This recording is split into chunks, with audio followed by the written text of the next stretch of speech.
खबर चाहे राजनीति की हो, सामाजिक हो या हो घटना दुर्घटना की, बात चाहे भ्रष्टाचार की हो, जनता से जुड़े मुद्दों की हो या हो कानून व्यवस्था की। मुजरिम और जुर्म जब होते हैं जुदा तो छूटते हैं सुराग। इन्हीं सुरागों की बिना पर मिलती है सजा, लेकिन जब कानूनी बनने लगे मुजरिम का मददगार तो कौन देगा जवाब। नमस्कार दोस्तों, अब आपका सीसी न्यूज चैनल सैटेलाइट होकर आपके फ्री डीटीएच पर उपलब्ध होगा। नमस्कार भारतवासियों, मैं खुशी, आप देख रहे हैं इंडिया लाइव न्यूज चैनल। सबसे पहले आप तक लखनऊ अशासकीय सहायता प्राप्त विधायक प्रबंधक सभा उत्तर प्रदेश सहायता प्राप्त विद्यालय प्रबंधक सभा की बैठक संपन्न कार्यकारी अध्यक्ष अरविंद कुमार ने मीडिया से कहा, सहायता प्राप्त विद्यालयों में गरीब सहाय नरक खेतहरी मजदूर किसान रोजी करने वाले गरीबों में जीने वाले के बच्चे व बच्चियां हमारे विद्यालय में पढ़ते हैं, जिनके अभिभावक अपने बच्चे को किसी कोचिंग में ट्यूशन करने के पैसे नहीं होते, स्वयं पढ़े लिखे नहीं होते, कठोर श्रम करने के बाद नशे में चूर रहती हैं। देश में अंग्रेजी को शिक्षित करने में रुचि नहीं थी। देश आज़ाद होने के बाद सरकार के पास पैसे नहीं थे। विद्यालय खोलने के तत्सम समाज के प्रबुद्धक वर्ग द्वारा इन विद्यालयों के साथ स्थापना की गई।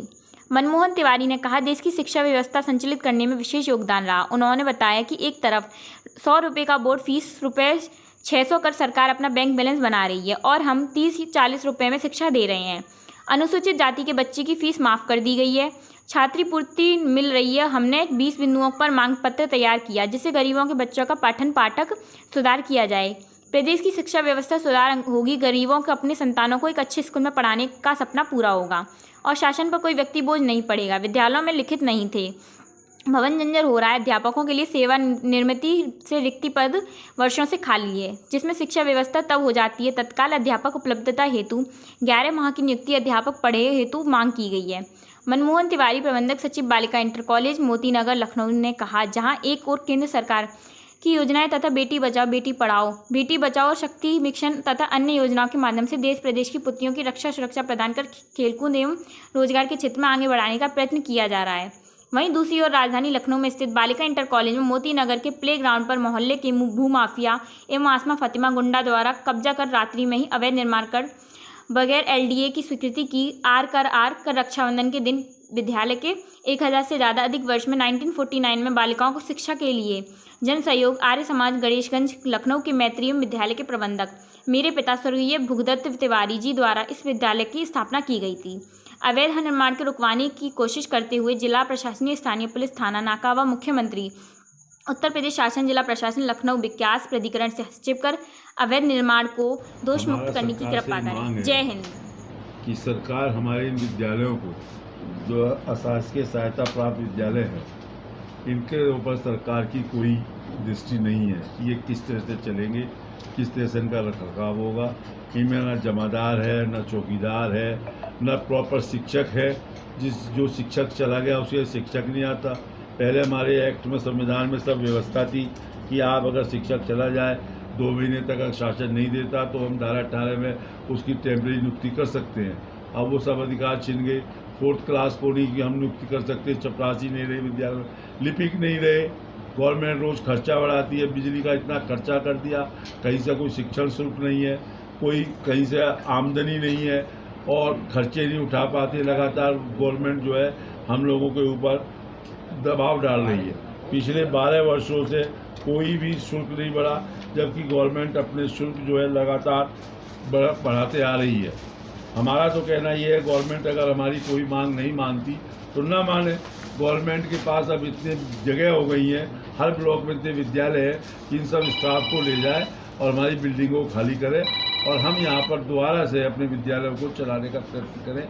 जो हमारे बुजुर्गों ने इन विद्यालयों को बनाया था, वो उद्देश्य की प्राप्ति अब नहीं हो रही है, इसलिए हम लोग खिन्न हैं। इसलिए हमें सड़क पर आना पड़ेगा और 13 अक्टूबर का हमने दिन निर्धारित किया है कि हम विधानसभा के बाहर भी अपना प्रदर्शन करेंगे और इस बात का नोटिस बाकायदा सरकार को दे देंगे। इसके अलावा सर और क्या क्या समस्या है? मेन समस्या यही है कि बच्चों का पढ़ाई नहीं हो रही। ये विद्यालय जिसलिए खोल रखे हैं वो काम नहीं हो रहा, तो और समस्या इससे बड़ी क्या हो सकती है? सर, आप ज़मीनों पर पहले भी उतर चुके हैं, काफ़ी आपने आश्वासन दिया सरकार को, लेकिन सुन क्यों नहीं रही? क्या सरकार इसलिए नहीं सुन रही कि सरकार ये सोचती है कि हम लोगों की बात को नजरअंदाज बार बार किया जा रहा है कि हम लोग एकरूपता के रूप में अभी सड़क पर नहीं आए। अभी तक कागजों के माध्यम से, आपके माध्यम से, मीटिंगों के माध्यम से सरकार को कह रहे हैं, लेकिन अब हमने निर्णय कर लिया है कि 13 अक्टूबर को हम विधानसभा के सामने लाठी खाएंगे, तब जाकर सरकार हमारी बात को सुनेगी। राजधानी में बालिका विद्यालय इंटर कॉलेज मोतीनगर लखनऊ में 75 साल से चल रहा है। प्रदेश का सर्वश्रेष्ठ पुरस्कार पाने वाला ये विद्यालय, जिसकी जमीन पर भू माफिया कब्जा कर रहे हैं, माननीय मुख्यमंत्री जी के स्पष्ट आदेश के बावजूद भी माननीय मुख्यमंत्री जी ने स्पष्ट आदेश दिए हैं कि विद्यालयों में जो भू माफिया कब्जा कर रहे हैं उनको तुरंत हटाया जाए, उनको तुरंत ध्वस्त किया जाए।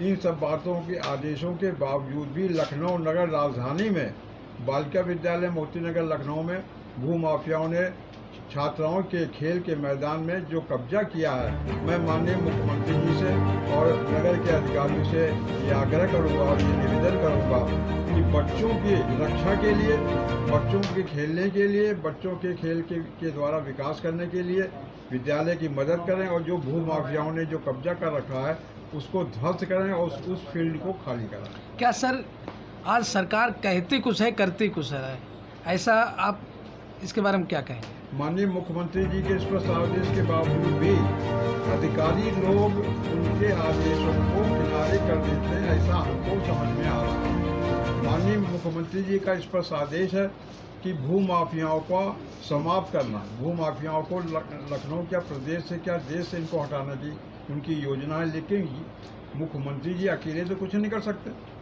मुख्यमंत्री जी की जो सरकार है वो अधिकारियों के ही दम पे चलती है। अधिकारियों से भी मेरा निवेदन है कि माननीय मुख्यमंत्री जी के आदेशों का स्पष्ट रूप से जो दिए गए हैं उसका पालन किया जाए और शिक्षण संस्थाओं को बचाया जाए जिसमें भू माफिया कब्जा कर रहे हैं।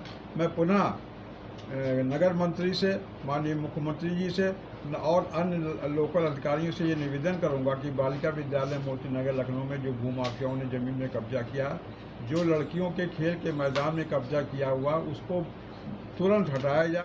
सरकार द्वारा बीज पोषित विद्यालय माना जाता है, जबकि सरकार द्वारा आज तक शिक्षकों के वेतन के सिवाय कुछ नहीं दिया गया है और उस वेतन के नाम पर सरकार एवं विभागीय अधिकारियों द्वारा हमारे विद्यालयों का शोषण किया जाता है। एक तरफ प्राइवेट विद्यालय स्वतंत्र हैं फीस लेने के लिए, यहाँ प्रैक्टिकल की फीस 400 रुपये तक ली जाती है। हमारे विद्यालयों में सरकार निर्धारित करती है फीस, जो 5 रुपये 2010 में निर्धारित किया गया है। 13 साल बाद भी आज भी हमारी फीस में कोई बढ़ोतरी शासन द्वारा नहीं किया गया, जबकि सरकार की जो फीस है बोर्ड परीक्षा की वो 12 गुना बढ़ा दिया गया। इस तरह का जो सौतेला व्यवहार शासन द्वारा हमारी संस्थाओं के साथ की जा रही है, उसका एक ही कारण है कि राजनेताओं द्वारा या शिक्षा विभाग के अधिकारियों द्वारा अपने बच्चों को हमारे उन विद्यालयों में आज जो है नहीं पढ़ाया जाता है और लगभग सभी के अपने प्राइवेट विद्यालय सीबीएसई बोर्ड द्वारा अन्य जो है बोर्डों द्वारा चलाए जाते हैं और धन उगाही का एक खेल खेला जाता है। शिक्षा के जो अधिकारी हैं वो हमारे विद्यालयों का शोषण करते हैं और संपत्ति अर्जित करते हैं और शासन हमारी कोई बात आज नहीं सुनता है। जैसा कि अभी तिवारी जी ने बताया, एक विद्यालय की संपत्ति वाराणसी से और हमारा जो मुद्दा है प्रबंधकों के हित के लिए, हमारे जौनपुर में 2 प्रबंधक ऐसे हैं कि एक हमारी वीडो महिला है, उनके ऊपर दबाव बनाया जा रहा है कि अगर बाबू का ब्यारस नहीं देंगी तो आपकी कमेटी डिजाइन करती है। वो बाबू 2 साल से अनुपस्थित है और कल डीएम ने उनको बुलाया और कहा कि अगर आप ब्यारस नहीं दे रही हैं उसको तो आपका कमेटी डिजाइन कर देगी और आपको जेल भेज देगी। डीएम जो उनको डीएम कहा रहे, उन्होंने कल मुझसे शिकायत की, हमने उनको पावर कहा है आपको जेल भेज देंगे। जो बाबू 2 साल से अनुपस्थित है तो प्रबंधक कैसे उसको ब्यारस देंगे? पहला मुद्दा हमारा ये। एक मुद्दा और मुद्दा हमारा है, जौनपुर में एक हमारा इंटर कॉलेज है, उसका प्रबंधक जेपी डॉक्टर कल फिर हाजिर होंगे नई खबरों के साथ। मुझे इजाजत दीजिए।